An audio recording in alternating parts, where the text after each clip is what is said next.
হচ্ছে একটা তড়িৎ দ্বিমেরু 2 মিলিমিটার ব্যবধানে রাখা +-20 × 10⁻⁶ কুলম্ব আধান দিয়ে তৈরি।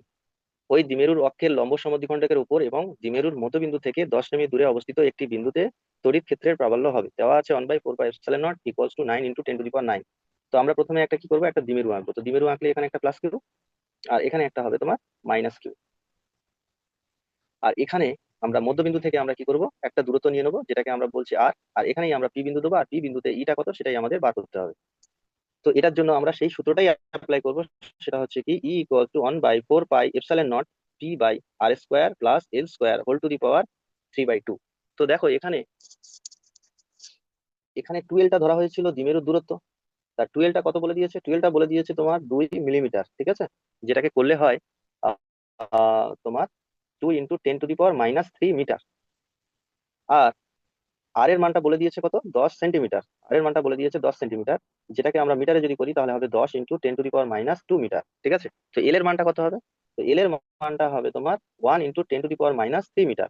এবার ভালো করে লক্ষ্য করে দেখো যে এখানে আর এর মানটা গ্রেটার দ্যান এল। এই জন্য আমরা কি করব, আমরা r² + L² আমরা কি করব, r² হিসাবে ধরে নেবো। তাহলে যদি ধরে নেই তাহলে ইটা আমরা কত পেয়ে যাব, ইটা আমরা পাবো 1/4πε0 × এটা কত হবে r³। এই সূত্র থেকে আমাদের সলভ করতে হবে। এবার পিটা আমরা জানি, পিটা কি করে বার করতে হবে, পিটাকে বলা হয় দ্বিমেরু ভ্রামক, যেটাকে আমরা কি লিখি 12Q। তাহলে এটা কত হবে 2 × 10⁻³ আর কিউ এর মানটা কত দিয়েছে, কিউ এর মানটা বলে দিয়েছে 20 × 10⁻⁶, কিউটা বলে দিয়েছে 20 × 10⁻⁶। তাহলে এটা গুণ করে দাও 20 × 10⁻⁶। তাহলে এটা কত হবে 40 × 10⁻⁹। ঠিক আছে, পির মানটা আমরা পেয়ে গেলাম। তাহলে E = আমরা কত পাবো, 1/4πε0 এর মানটা বসাবো 9 × 10⁻⁹ ইন্টু এটা হয়ে যাবে 40 × 10⁻⁹। আর নিচে r³ হয়ে যাবে, তো r³ কত হয়ে যাবে, r³ হবে তোমার 10³ × 10⁻⁶। তাহলে এখান থেকে আমরা ইটা পেয়ে যাবো, ইটা কত পাচ্ছি দেখো এখানে। তো এটা 10⁹ আর 10⁻⁹ এটা কেটে যাচ্ছে, তাহলে পাবো আমরা উপরে 360 পাবো।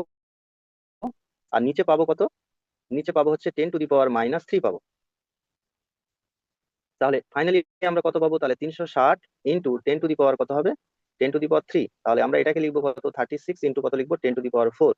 আর এর ইউনিটটা কি হয়, ইলেকট্রিক ফিল্ডের ইউনিটটা কি হয় বলো, নিউটন পার কুলম। তাহলে এর ইউনিটটা হয়ে যাবে তোমার নিউটন পার কুলম, মনে থাকবে। সবাই বুঝতে পেরেছো, সবাই বুঝতে পেরেছো?